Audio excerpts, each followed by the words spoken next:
ดินเข้ามาในซอยพหลโยธินซอย2นะพี่ใช่ครับเข้ามาสุดซอยเลยบรรยากาศดีมากฮะครับขอบคุณครับบ้านของพี่จอร์จเองอ่ะก็คือเป็นบ้านที่รีโนเวทบ้านเก่านะพี่ซึ่งก็ยังพอเห็นว่าหน้าตาก็จะคล้ายๆกับเพื่อนบ้านครับหลังนี้ใช่ไหมครับพี่บ้านหลังนี้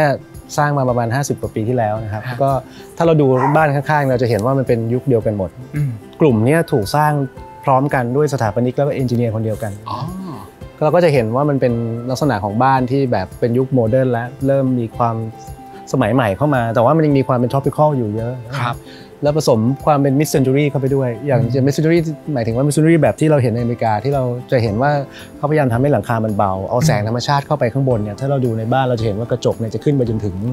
ตัวฝ้าเลยก็จะดูโปร่งเบานะครับมันก็มีเป็นสปิริตของไอ้บ้านที่เป็นลักษณะของบ้านโมเดิร์นแบบนี้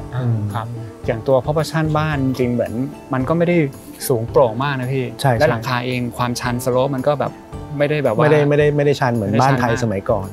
ใช้วัสดุเบาลอนคู่ก็เบากระเบื้องแผ่นเรียบที่เขาใช้ก็เบาตัวโครงมันก็เลยเบาไปด้วยครับบ้านในข้างล่างสมัยนั้นเขาเลยจะเป็นคานขอบสลอแต่ส่วนชั้นบนเนี่ยจะเป็นโครงไม้แล้วก็กรุด้วยวัสดุเบากระเบื้องแผ่นเรียบหลังคาเป็นลอนคู่อะไรเงี้ยแล้วก็มีกระจกก็ถือว่าสมัยนั้นคงเป็นแบบโมเดิร์นครับผมอย่างเอลิเมนต์เนี่ยพี่ตรงฟาซาดที่มันเป็นลักษณะของฟินอันนี้คือของเดิมมีอยู่แล้วอันนี้ของเดิมอยู่แล้วผมเห็นจากรูปเดิมที่พี่ส่งให้ผมดูใช่ไหมครับแต่คือพี่ก็ทำเพิ่มขึ้นมาของเดิมเนี่ยมีแค่ปีกซ้ายปีกเดียวถ้าเห็นในรูปเนี่ยจะดูออกเลยแล้วเขาก็เพ้นเป็นสีอื่นไว้แต่ว่าเราคิดว่าโหมันสวยมากเลยอ่ะมันสมัยนิยมมากเลยเทียบกับสมัยเนี้ยอย่างเราทำงานแบบสมัยปัจจุบันคอนโดก็จะชอบเล่นแพทเทิร์นแบบนี้เราก็โอ้มันย้อนกลับมานี่เองเราก็เลยคิดว่าอันนี้น่าจะเป็นเอกลักษณ์ของบ้านได้เราก็เอามาทำเป็นฟาซาดปะเพิ่มเข้าไปแต่ว่าอันนี้อาจจะไม่ได้ช่วยบังแดด 100% แล้วอาจจะมีเรื่องของ privacy เรื่องของอย่างอื่นเข้ามาด้วยอย่างบ้านเบี่ยงบริเวณตรงนี้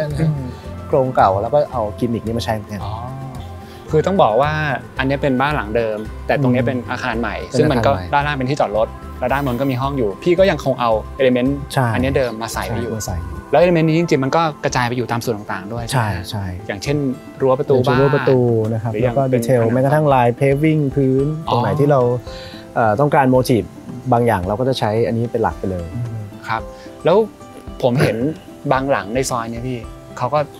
ทุบสร้างใหม่หน้าตาเปลี่ยนไปแล้วทำไมพี่ยังคงอยากให้มันเป็นแบบเดิมๆอยู่อันนี้ดีเบตกันเยอะมากเลยนะที่บ้านนะกับภรรยาเพราะภรรยาจริงๆเขาชอบเป็นสไตล์คลาสสิกโมเดิร์นคลาสสิกตอนแรกเขาก็อยากจะทุบอันนี้ทิ้งแต่เราชอบเพราะมันมีเสน่ห์ใช่ไหมเราก็ปรึกษาหลายคนมากเลยหนึ่งคือเรื่องโครงสร้างว่ามันอยู่ได้ไหมปลอดภัยไหมนะครับกับเรื่องที่ว่าซ่อมมันยากไหมจริงๆซ่อมบ้านใช้รีโนเวทมันก็ยุ่งกว่าเยอะหลายคนบางคนก็บอกว่ารื้อใหม่ไปเลยทุนทำง่ายกว่าของเดิมบ้านอาจจะเล็กไปอะไรเงี้ยแต่ก็พอดีได้ปรึกษากับพี่อินชูเรียที่รู้จักกันพี่หนุ่มนะครับทำเฟอร์นิเจอร์นี้นะฮะเขาก็มันกรุณามาดูให้เขาบอกเนี่ยโอ้โหบ้านนี้มีคุณค่านะคือตัวไม้เนี่ยดีแล้วก็ทำดีๆทำได้คือเราก็ต่อเติมเข้าไปตามที่เราอยากได้อะไรเงี้ยก็จนกระทั่งภรรยายอมว่าอันนี้โอเคเดี๋ยวเราทำแล้วกันก็พยายามชี้เขาดูเนี่ยวงกบประตูสวยนะไม้สวยสปิริตของบ้านแบบนี้มันดีอย่างนี้นะอะไรอย่างเงี้ยครับก็เป็นการคงสปิริตเดิมของบ้านไว้ใช่บ้านหลังนี้มีสมาชิกกี่คนนะพี่ปัจจุบันมีอยู่4คนครับอยู่กับลูกแฝดอีก2คนโอเคครับจริงๆจากตรงนี้เรามองเห็นสวนที่แบบก็อลังการประมาณนึงเลยนะพี่เพราะว่าจริงๆแล้วพี่จอร์จเองก็เป็นเจ้าของสตูดิโอที่ทำด้านแลนด์สเคปจริงจังเลยนะฮะแต่ว่าสวนเดี๋ยวเราไว้ค่อยคุยกันได้ครับเดี๋ยวให้พี่จอร์จพาเข้าไปดูด้านในก่อนเพราะว่าแฟนพี่น่าจะรอนานแล้วฮะเดี๋ยวจะไม่ได้ถ่ายกันต่อพี่โอเคครับเดี๋ยวจะยุ่งโอเคครับ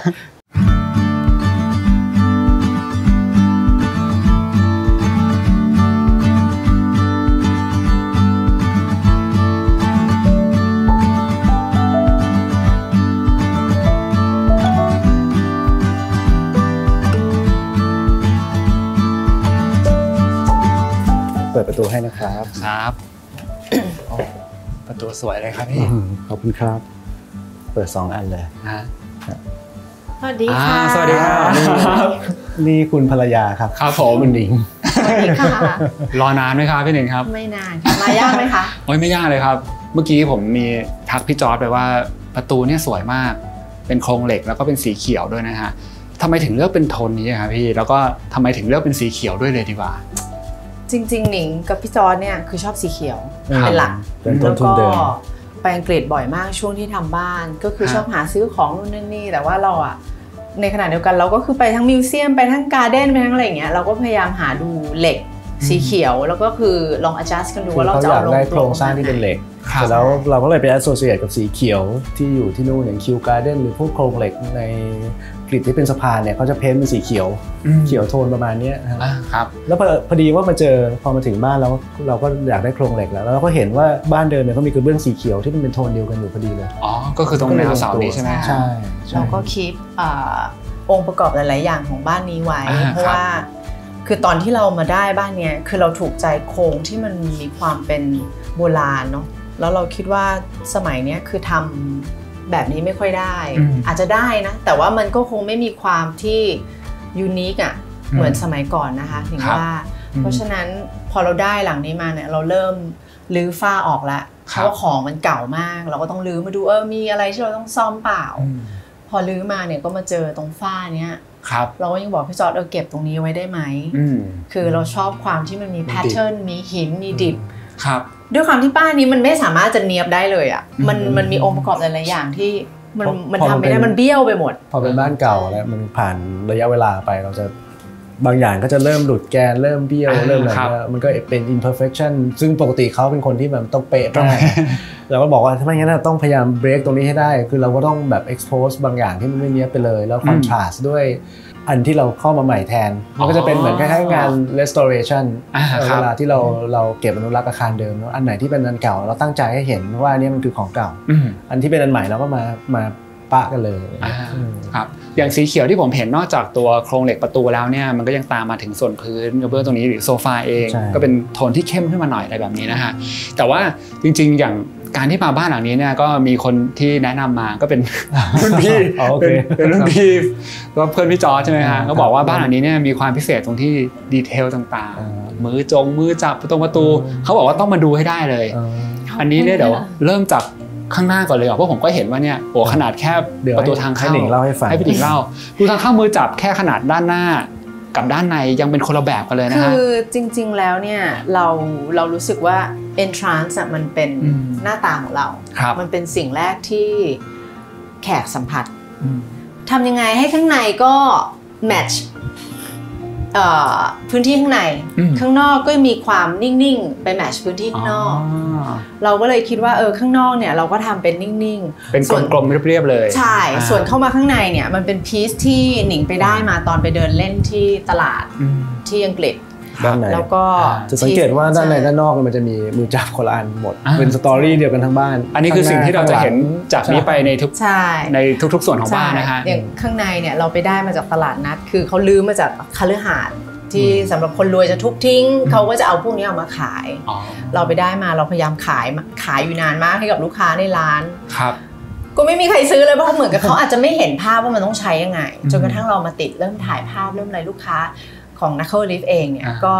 อยากได้แต่คือมันไม่มีแล้วมันไม่มีแล้วใช่เมื่อกี้ที่พี่หนิงบอกก็คือจริงๆพี่หนิงเป็นคนทำแบรนด์เกี่ยวกับพวกมือจับลูกบิดประตูฟิตติ้งอะไรต่างๆนี่คือหนิงทำแบรนด์ Knuckle Lift เองคือก่อตั้งเองซึ่งทั้งหมดเนี่ยคือเกิดจากความที่เรารู้สึกว่ามันไม่มีใครสนใจดีเทลตรงนี้ให้เราแล้วก็ทุกอย่างเนี่ยเราก็พยายามจะทำให้มันเข้ากับสไตล์ถ้าสังเกตทุกอย่างในห้องเนี้ยจะไม่มีอะไรเหมือนกันเลยแม้กระทั่งมือจับตัวมือจับประตูเดี๋ยวก็เป็นดีเทลที่เราจะค่อยๆดูไปทีละส่วนแต่ว่าอย่างตรงนี้เองก็บอกว่าจริงๆมันก็ไม่ใช่พิเศษแค่มือจับแต่ว่าอย่างเรื่องของการแบ่งลูกฟักต่างๆ proportion อะไรก็คือมันก็มีการดีไซน์หมดเลยซึ่งอันนี้คือทั้งพี่จอและพี่หนิงดีไซน์เองหมดทุกส่วนใช่ไหมเรามีดีไซเนอร์คือเรามีคุณป้อมใช่เรามีคุณป้อมจากInterior 25มาช่วยคือเขาก็จะช่วยกล่าวแล้วช่วยตบหนิงว่าอย่าออกนอกเฟรมนะอะไรอย่างเงี้ยเพราะเราจะออกนอกรูนอกทางตลอดเวลาเขาจะให้เขาเก่าก็มาได้แล้วอะไรเงี้ยครับผมทีนี้พื้นที่ส่วนแรกนี่มันก็เป็นเหมือนโฟเย่แต่ว่าขนาดค่อนข้างใหญ่เลยจริงๆขนาดมันใหญ่เพราะมันอิงมาจากของเก่าของเดิมตรงนี้เป็นอะไรนะเป็นระเบียงภายนอกอาคารครับแล้วก็เป็นระเบียงพักผ่อนแหละแต่เราเปลี่ยนทางเข้าให้กลายเป็นทางเข้าแล้วก็เป็นซีเนียลดอร์ไว้นั่งเป็นโฟเย่รับโดยที่ตรงนี้ดีไซน์ไว้ต้องไม่เปิดแอร์ก็เพราะฉะนั้นบานประตูก็จะเปิดได้หมดแล้วก็เปิดไปเห็นตัวสวน vertical ตัวนี้ครับแล้วก็ฟังก์ชันก็คือว่า เป็นที่เก็บรองเท้าซึ่งเขาบอกเลยว่าต้องมีที่เก็บรองเท้าเขาบอกว่านี่ยังไม่พอด้วยซ้ำแล้วก็อยากจะได้ถอดนั่งใส่รองเท้าสบายๆอะไรอย่างเงี้ยก็เป็นที่มาเพราะ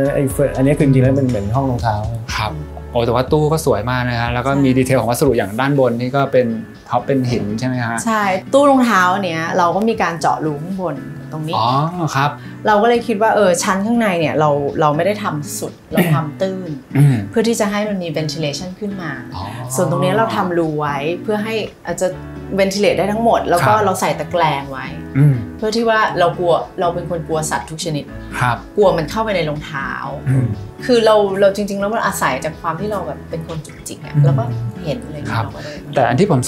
สนใจเลยคือด้านล่างเนี่ยจะมีช่องแบบนี้อยู่แล้วก็เห็นรองเท้าอันนี้ทำไมถึงเป็นส่วนของรองเท้าที่ตั้งใจโชว์แล้วก็อยู่ในระดับล่างคือมันมีรองเท้าที่เราใส่กันบ่อยเช้ามาจะออกไปวิ่งเราขี้เกียจจะมาต้องทำตรงนี้ละรองเท้าอยู่บ้านรองเท้าแตะมีที่อยู่นะแต่ขอโทษนะฮะเท้าเข้าได้เลยฟึบออกมาได้เลยคือไม่ใช่ว่าทุกครั้งจะต้องหยิบจะต้องเก็บอะไรอย่างเงี้ยเราเป็นฟังก์ชันที่ดีครับแล้วก็ชั้นข้างในเนี่ยก็จะ adjust ตามความสูงของรูปแบบรองเท้าแต่จะเปิดโชว์ไหมโชว์ได้ไหมขออนุญาตนะคะลงนิดนึงก็ลงนิดนึงคืออย่างรองเท้าหนิงเป็นคนชอบใส่รองเท้าเตี้ยเราก็จะวัดเลยว่าให้มันพอดีมีส้นสูงก็คือน้อยมากไม่ค่อยได้ใช้เพราะฉะนั้นชั้นล่างที่เป็นส้นสูงก็จะความสูงมันก็จะสูงใช่แต่ก็จะสูง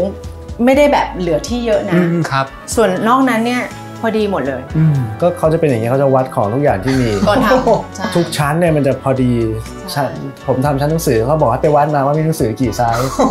แบบนั้นคือจะไม่มีการทำแบบเผื่อเอาไว้สูงๆเลยใช่ด้วยความที่บ้านเราไม่ได้ใหญ่เราไม่มีพื้นที่เหลือเยอะเพราะฉะนั้นจริงๆแล้วสิ่งสำคัญคืออีกพวกนี้แล้วเรารู้สึกว่าดีไซเนอร์ส่วนใหญ่เนี่ยบางทีออกแบบเขาไม่ได้ฟิกซ์ว่าเท่าไหร่เขาก็จะหลวมๆ30 แล้วพอเราไปเห็นโอ้โหมันสุดท้ายเนี่ยคนที่รองเท้าเยอะก็มากองที่พื้นเพราะข้างบนไม่พอเราก็เลยแบบไม่ได้เราไม่ได้เห็นนะแต่เราต้องบอกซึ่งจริงๆเป็นวิธีคิดที่ดีเพราะเราก็จะใช้ทุกสเปซได้อย่างคุ้มค่าจริงๆนะฮะแต่มันต้องละเอียดนะใช่ค่ะโอเคครับจากส่วนนี้เดี๋ยวเราเข้าไปดูด้านในกันนะครับผม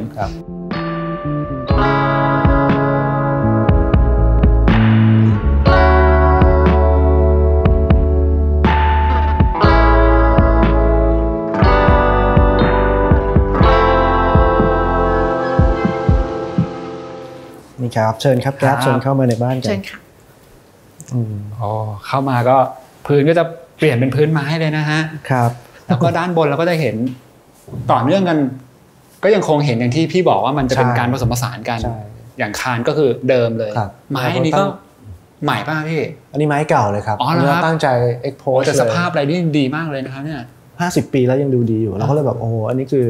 คิดถูกเลยว่าเราเก็บโครงเก่าไว้texture ของคานมันก็เลยเป็นอะไรที่มันสวยถ้ามันคอนทราสต์กับตัวเหล็กแล้วก็ความเย็บอย่างอื่นที่หนิงเขาจะเอาเข้ามาใส่นะครับครับทีนี้ส่วนนี้ก็คือเป็น living นั่งเล่นรับแขกนะครับก็เห็นโซฟา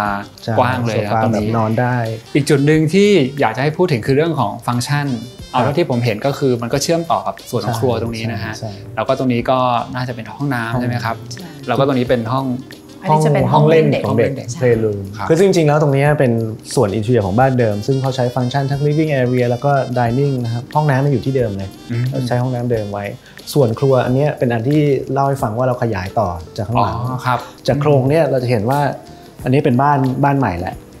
เป็นโครงที่บ้านใหม่ซึ่งจริงๆแล้วเราตอกเข็มใหม่เลยมันก็จะมีไอตัวโครงเหล็กเนี่ยเราก็เอามาใช้ในส่วนที่เราจะเชื่อมระหว่างเก่ากับใหม่นะจริงๆมันจะมีไอ้ construction joint อยู่หมายความว่ามีแกปอยู่เลยมันจะมีผนังคนละชิ้นอยู่แล้วก็ตีเฟรมอันนี้ขึ้นมาเป็นกรอบมันก็เป็นไอ้ decorative ไปด้วยเลยในตัวแล้วก็มีแผงกั้นไว้จริงๆผมอยากให้มันโฟล์แต่ว่าอันนี้คุณหนิงเขามีเรื่องห่วงจุ้ยนะครับคือเราก็ศึกษานิดหน่อยเราไม่ได้ถึงขั้นเข้าลึกนะคะแต่จริงจังแต่จริงจังเปลี่ยนรูปแบบใหม่ทั้งหมดเลยเราก็เลยบอกว่ามันมีประตูหน้าบ้านประตู1ประตู2แล้วก็ประตู3คือประตูหลังบ้านอันนี้คือหลังบ้านใช่คือตามหลักแล้วคือเขาไม่อยากให้ประตูหน้ากับประตูหลังเนี่ยตรงกันมันออกเงินมันมาแล้วมันก็ไปเลยซึ่งไปได้แต่ว่า อย่าไปเร็วอะไรเงี้ยแม่จะเบรกไว้นิดนึงแต่จริงๆก็ทำให้มันเห็นการเชื่อมโยงกันนะฮะคือมันกลายว่าพอดึงเอลิเมนต์นั้นมาเนี่ยแต่ก็ดูแบบก็เป็น partition ซอย space ไว้เรารู้สึกว่ามันมีหลาย space แต่เวลาสมมติว่าเรามีคนมาเยอะมันก็คนก็เดินโฟล์กันได้ครับ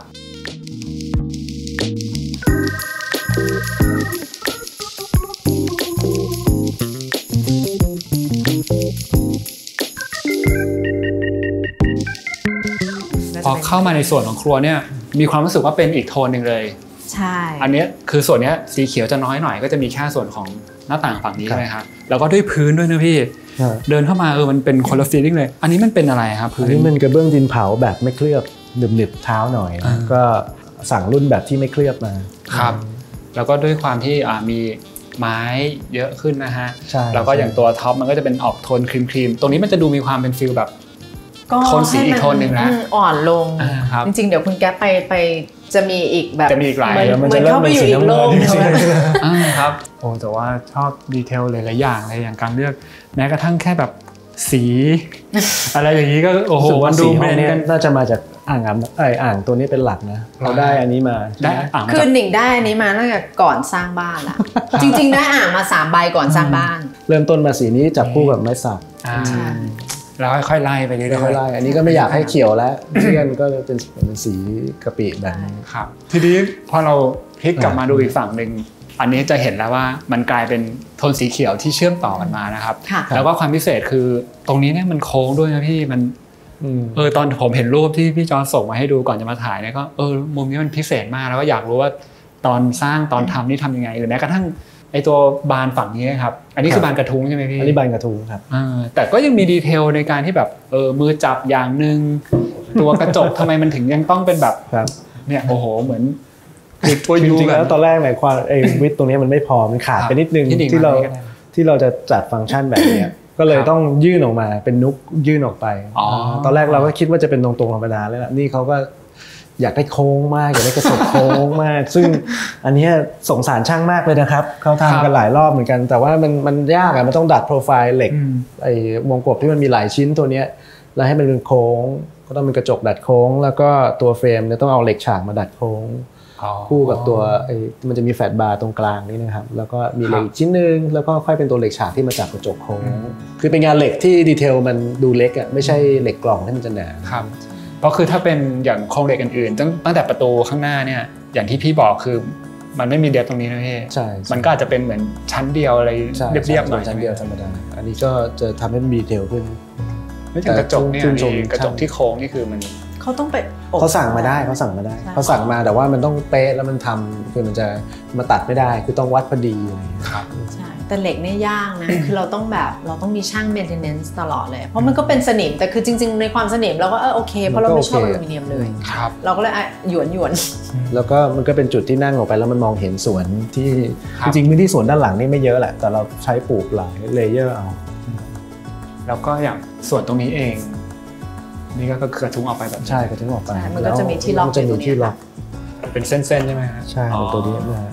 สุดท้ายของส่วนนี้ก็คือประตูที่อยากจะให้เห็นดูเหมือนจะมีความเป็น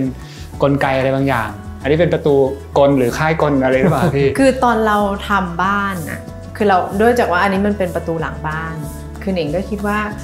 ถ้าเราจะนั่งทำงานหรือนั่งทำอะไรก็แล้วแต่ตรงนี้เราอยากได้ลมที่โฟลว์จากข้างหน้ามาถึงข้างหลังครับทีนี้เราก็กลัวงูกลัวทุกอย่างจะวิ่งเข้ามาในขณะที่เราไม่ได้สนใจครับคือหนิงก็เลยทำข้างหลังเนี่ยเป็นเหมือนกับว่า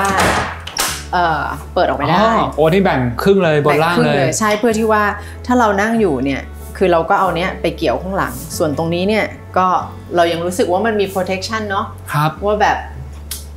มันไม่มีอะไรมาจู่โจมเราได้แน่ๆอะไรเงี้ยเพราะว่าบ้านหลังนี้เนี่ยมีตัวเงินตัวทอง2ตัวมีคือต้องบอกว่าข้างๆเป็นคลองใช่ไหมครับใช่แต่ว่ามีเบบีตัวเงินตัวทองอยู่ในบ้าน2ตัววนเวียนอยู่บางที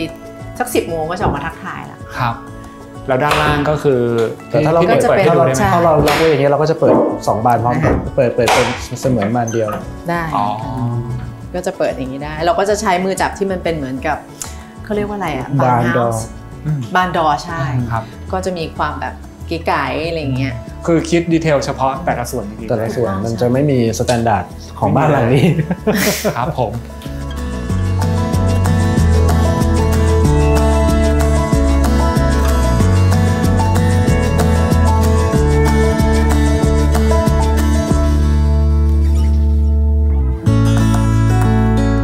จากห้องครัว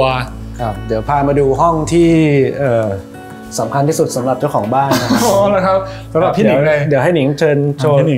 เลยครับ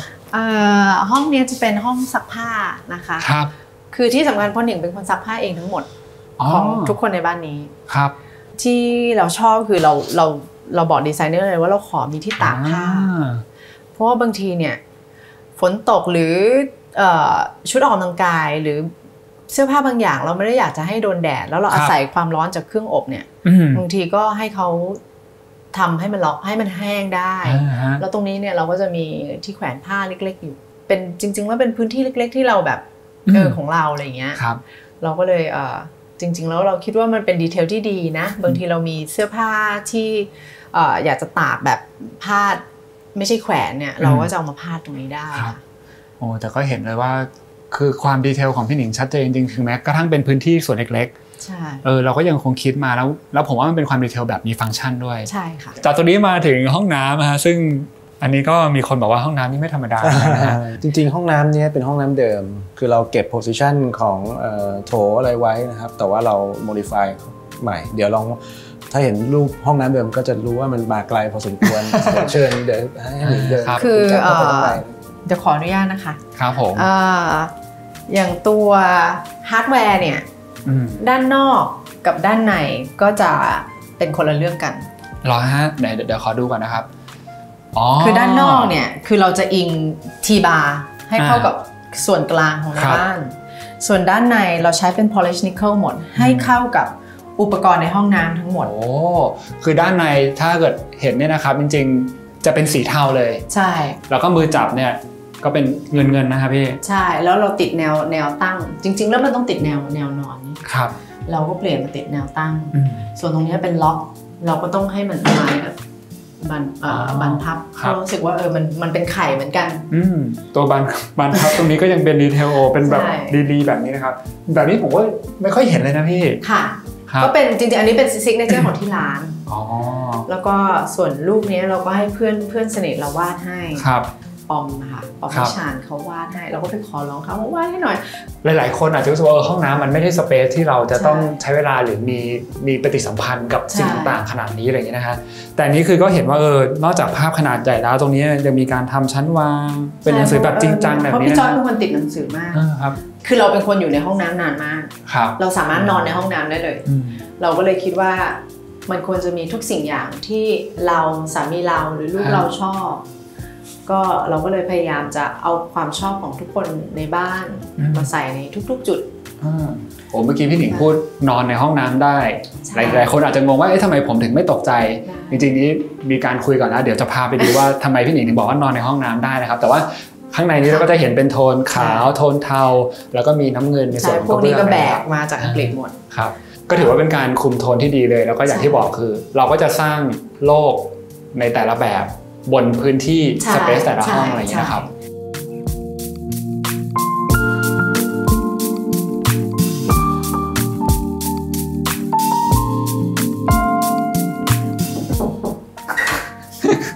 พี่จอดหายไปนานเลยเชิญมาดีเทลเยอะมากเลยพี่โอ้จริงๆถ้าพี่ไปคอนี่เผื่อยังเล่าได้ต่อไปเรื่อยๆเล่ากับเบื้องยังเล่าพื้นได้มาจากไอซ์แลนด์มีสตอรี่เยอะครับโอเคครับทีนี้มาถึงตรงนี้ก็พูดถึงตรงส่วนของห้องลูกนะครับพี่อันนี้จะมันเชื่อมไปถึงส่วนได้อันนี้ก็เป็นส่วนของบ้านเก่าซึ่งแต่ก่อนเนี่ยบ้านเดิมเนี่ยเขาให้ตรงนี้เป็นทางเข้าหลักนะครับก็คือจากหน้าบ้านจากตรงเข้ามาเลย แล้วก็เปลี่ยนกลับทางเข้าแล้วตรงนี้ข้อดีคือว่าส่วนเพลย์รูมของลูกแล้วก็เปิดออกไปแล้วก็ถึงสวนได้เลยก็ออกไปเล่นได้เลยก็ได้ประโยชน์จากพื้นที่สีเขียวตรงนี้ชัดๆเลยครับแล้วก็ทีนี้มาถึงส่วนของบันไดก่อนที่จะขึ้นไปเพราะว่าก็ยังคงมีดีเทลอีกเยอะแยะมากมายเลยคือเอาส่วนตัวที่ผมเห็นก่อนนะผมรู้สึกว่าเนี่ยมันเป็นแผ่นเหล็กที่แบบพับขึ้นมาเรื่อยๆนะพี่แล้วไอ้ตรงเนี้ย มันเหมือนเป็นแผ่นไม้ที่วางอยู่เฉยๆ ใช่คือเรารู้สึกว่าแบบเฮ้ยยกได้แต่จริงเฮ้ยมันยกไม่ได้แล้วมันยึดยังไงก็ไม่รู้นะเพราะเราไม่เห็นเลยว่ามันยึดยังไงอยู่ซ่อนไว้อยู่เรายึดจากน็อตข้างใต้เข้าไปแล้วเราก็ทาสีง่ายๆเลยคือจริงๆแต่ต้องบอกว่าเก็บดีเทลเนียนมากเป็นเรื่องดีเทลตอนแรกตรงนี้มีบันไดเก่าของบ้านอยู่นะครับเป็นโครงเหล็กแล้วก็เป็นไม้แต่ว่ามันเป็นบันไดที่โปร่งแล้วเขาไม่ชอบบันไดโปร่งเขาไม่ชอบให้เห็นช่องเห็นอะไรนะฮะก็เลยต้องเปลี่ยนพอเปลี่ยนเราก็เลยมาหาดีเทลคิดกันใหม่นะครับก็คือว่าใช้ตัวแม่บันไดเหล็กตัวนี้ตัวไอตัวนี้ฮะเหล็กตัวไอเนี่ยเป็นโครงหลักแต่แล้วโครงที่ลองมาคือว่าเป็นเหล็กแผ่นเนี่ยมาพับโค้งขึ้นมาเป็นพับผ้าขึ้นมาเป็นบันไดเลยแล้วก็เราก็ไปได้ไม้เก่าที่มาเป็นแม่บันไดเดิมนะหนานี่เป็นไม้แดงแล้วก็อย่างมือจับเองนี่ก็มีซอสนิดนึงนะฮะนี่ก็เป็นดีเทลของเขาอีกกันที่แบบว่าอยากมันจะเป็นดีเทลเดียวกับไอ้พวกที่ภูทั้งหลายที่เป็นส่วนไม้ของทั้งบ้านเนี่ยครับแล้วแกเห็นก็จะมีไอ้ที่ดึงเป็นชั้นออกมาก็จะเป็นดีเทลโปรไฟล์อันนี้ครับเสร็จแล้วพอเราไม่เป็นบันไดโปร่งปุ๊บข้างล่างเขาก็ชอบด้วยว่าเขามีที่เก็บของเขาก็เลยมาmodify เดี๋ยวคุณหญิงเล่าต่อซิไอ้ชั้นเก็บของเยอะแยะเนี่ยคือหนิงว่าบ้านทุกคนควรจะมีเขาเรียกว่าอะไรอะที่เก็บไม่ว่าจะหลอดไฟคือเราเป็นคนซื้อหลอดไฟที่หรือซื้อโหลนึงแล้วก็ซื้อเหมือนไข่เลยนะคือมันต้องมีอ่ะเราซื้อถ่านซื้ออะไรก็แล้วแต่หรือขยะอะไรก็แล้วแต่ที่มันเกี่ยวกับช่างอ่ะอยู่ตรงนี้เพราะฉะนั้นเนี่ยตรงนี้เนี่ยก็คือจะเก็บสวิตช์ไฟหลอดไฟตรงนี้ก็จะเก็บอุปกรณ์ก๊อกน้ำหรืออะไรก็แล้วแต่ไม่ว่าจะเป็นฝักบัวคือเราก็ต้องมีสแปร์ไว้ไม่ว่าแบบเดี๋ยวของใครเสียก็เอามาซ่อมใช้ตรงนี้แล้วก็จะเป็นพวกอะไหล่ในบ้านอะไรอย่างเงี้ยค่ะส่วนตรงนี้คือเราก็จะไว้เก็บพวกกระเป๋าเดินทางหรือของอะไรก็แล้วแต่ที่เราไม่อยากให้เห็นเราเลยดีไซน์การติดฮาร์ดแวร์ให้เป็นเหมือนกับล้อเป็นกระไดไปแล้วกันก็คือเป็นลิ้นชักรูปร่างที่เป็นบันไดลิ้นชักแบบรูปตัว L ใหญ่แบบนี้นะครับให้มันเป็นกระไดแล้วก็มือจับก็เป็นอันนี้เป็นชิ้นหนังใช่ไหมใช่ค่ะคัสตอมไมซ์ทุกสเปซแบบว่าพิเศษจริงๆไม่มีส่วนไหนซ้ำกันเลยแล้วก็เพื่อต่อฟังก์ชันในส่วนนั้นเลยนะฮะโอเคครับขึ้นไปข้างบนขึ้นไปชั้น2กันต่อครับ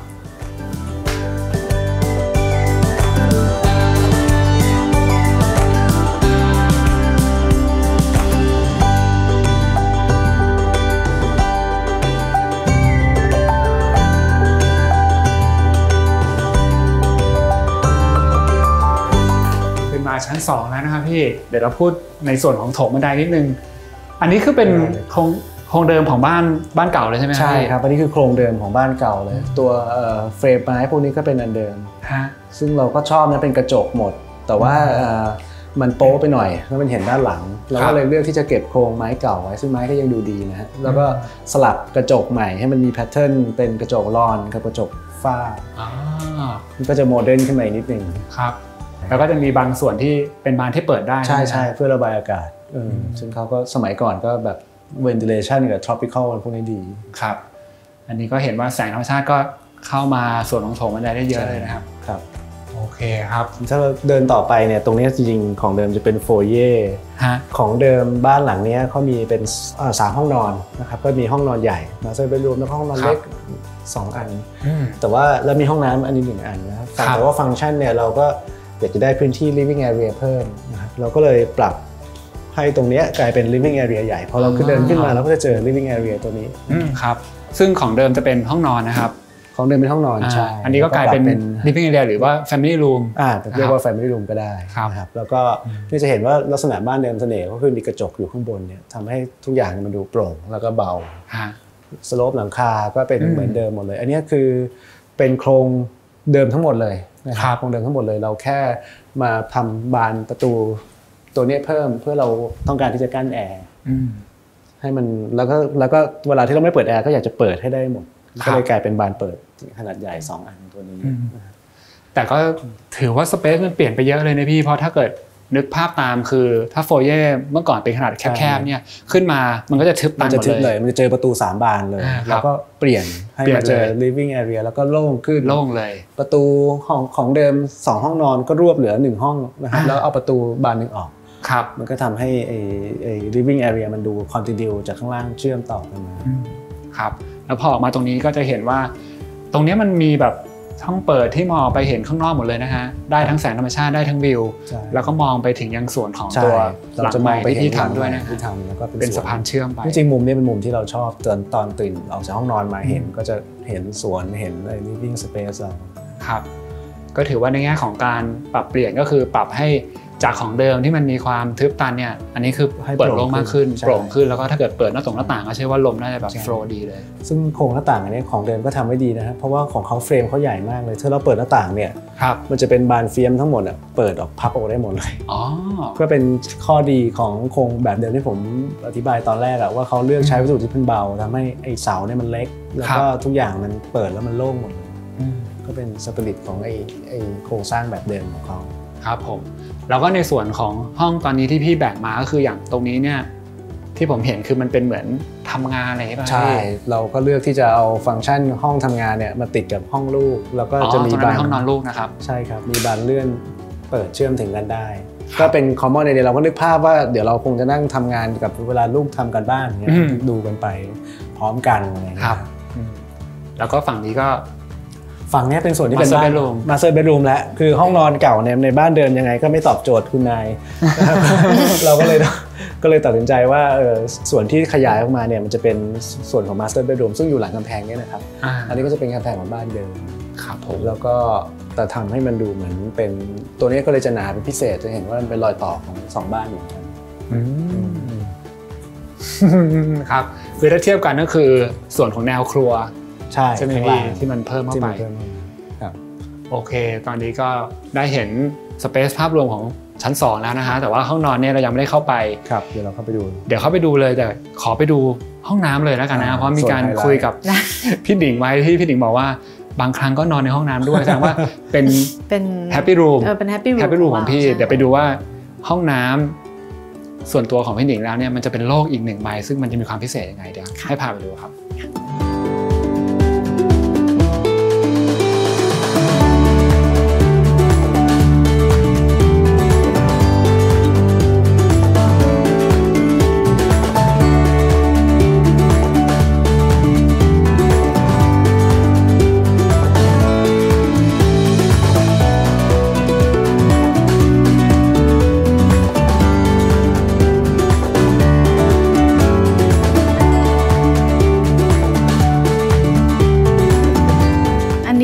จะเป็นในส่วนของห้องน้ำส่วนตัวนะคะก็อย่างที่แจ้งไปเบื้องต้นก็คือห้องน้ำสำหรับหนิงต้องมีโซฟาหนิงอยู่ในนี้3 ชั่วโมง2 ชั่วโมง3 ชั่วโมงอยู่ได้กลางคืนจะมานั่งทำงานบางทีก็จะมานั่งอยู่ที่พื้นก็มีแบบคือเรารู้สึกว่ามันเงียบที่สุดแล้วมันเป็นสเปซของเราครับว้าวมากเลยนะพี่ตั้งแต่ตอนเดินเข้ามารู้สึกว่ามุมมองมันถูกครีเอทให้สเปซนี้มีความสำคัญมากจริงใช่ค่ะคือพอเข้ามาตามทาง walk-in closet รู้สึกแล้วก็มีฉากตรงนี้กั้นอยู่แล้วมีโซฟาอยู่รู้สึกว่านี่ไม่ธรรมดาแล้วก็อย่างที่พี่บอกมันเป็นโลกของพี่จริงๆใช่รู้แล้วมันจริงๆห้องน้ำเนี่ยไม่ได้ใหญ่นะครับมันก็เป็นสเปซเล็กๆที่เรารู้สึกว่าถ้าเราอยู่เราต้อง comfortable กับมันไม่ว่าจะหินไม่ว่าจะพรมเราต้องการให้มันแบบมันนุ่มเท้าอย่างพื้นเนี่ยต้องบอกว่าพอเข้ามาแล้วรู้สึกมันเนียนมากคือมันเป็นหินที่มันมีความเนียนแล้วก็รู้สึกมันนุ่มคือมันไปการที่ทำฮอนมั้งไม่แน่ใจว่าพ่นไฟน่าจะพ่นไฟแหละมันก็จะมีความด้านในความด้านนี้มันจะเห็นความแบบกลิตเตอร์อยู่ครับไอ้กลิตเตอร์นี่คือมันเป็นผิวของมันอยู่แล้วใช่มันเป็นผิวของมันอยู่แล้วแต่พอรู้สึกพอมันขัดด้านเนี่ยคุณก็จะเห็นกลิตเตอร์เพิ่มชัดเจนยิ่งขึ้นแต่ว่ามันก็ดูแลยากนะคะเพราะว่าโดนน้ำมันนิดนึงก็ซึมเราก็ต้องแบบมีไฮโดรเจนติดบ้านมีสำลีติดบ้านมีน้ำมันหกปุ๊บก็ต้องหยอดไฮโดรเจนแล้วแปะเหมือนแปะสิวงั้นนะโอ้โหบางทีพี่จอยเข้ามาไม่ต้องดูแลเขาดีมากคือเราก็จะห่วงมากใครทำอะไรหกเพราะฉะนั้นห้องนี้เนี่ยก็เราจะลิมิตคนเข้ามากจริงนะพี่วิกซออะไรห้ามเข้าทำความสะอาดคือต้องสไลด์ผสมน้ำคือหินที่เราเห็นเนี่ยครับบริเวณพื้นกับท็อปของตรงเคาน์เตอร์เนี่ยเป็นชิ้นเดียวกันเลยชิ้นเดียวกันคือตอนเราซื้อเนี่ยเราก็ไปที่เหมืองอะเนาะแล้วก็คือเราไปคัดเองเราก็ไปคัดทีละแผ่นคือเราต้องการทุกอย่างจากบล็อกเดียว จากหินก้อนเดียวเราไม่ต้องการจาก2ก้อนเพราะสีมันจะไม่เหมือนกันลายมันจะไม่ได้เราก็ต้องไปคัดเองแล้วก็เท็กเจอร์สวยมากใช่ให้มันมาแมทช์กับตัวนี้ซึ่งอันนี้ผมก็ว่าพิเศษมากเลยอ่ะคือพอเดินตรงเข้ามาแล้วแบบ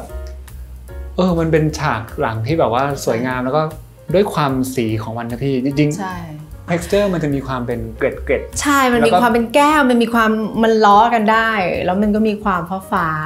แล้วบางส่วนมันก็มีความระยิบระยับด้วยนะพี่ใช่ค่ะเราก็เลยเอาอันนี้มาทำเป็นเหมือนกับเขาเรียกว่าอะไรอะ feature wall แล้วก็จะเห็นว่าอย่างนี้ก็คือแบ่งเป็น his and her ใช่ค่ะแล้วก็เข้าไปตรงนี้เป็น shower ตรงนี้เป็น shower ก็เป็นสุขภัณฑ์ใช่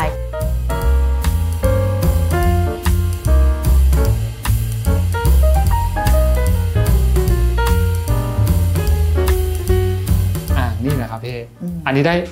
ได้ใช้บ้างไหมครับใช้นะจริงๆลูกชอบมากคือข้อดีของอ่างอันนี้คือคุณแก๊ปเคยอาบนะแช่น้ำในอ่างพวกอ่างสีขาวอ่ะแล้วรู้สึกไหมว่าสัก10 นาทีผ่านไปน้ำมันเย็นละอันนี้คือมันรีเทนความร้อนได้แบบ30 นาทีเลยเก็บอุณหภูมิร้อนยังไงก็ร้อนอย่างนั้นเลยอันนี้มันเป็นอะไรครับพี่มันเป็นคอปเปอร์ทำสีซึ่งอย่างอันนี้เวลาขึ้นรูปก็ต้องค่อยๆเคาะคือถ้าสังเกตมันจะไม่มีความแบบมันก็จะมีความปุ๊บหน่อยไม่เรียบไม่เนียนของมันมีอะไรอย่างเงี้ยมันก็เป็นแฮนด์คราฟต์หนึ่งว่ามันมีความยูนิคเนสของมันตรงนี้โอ้ถือว่าเป็นหนึ่งในห้องน้ำที่พิเศษมากๆเลยนะครับแล้วก็มันถูกออกแบบมาอย่างตั้งใจจริงๆยิ่งด้วยความที่พี่หนิงเป็นคนละเอียดในทุกๆดีเทลอยู่แล้วเนี่ยอย่างมองขึ้นไปก็เป็นโคมไฟมาคือจริงมุมนี้ถ่ายภาพมานี่สวยมากเลยนะพี่ใช่ค่ะ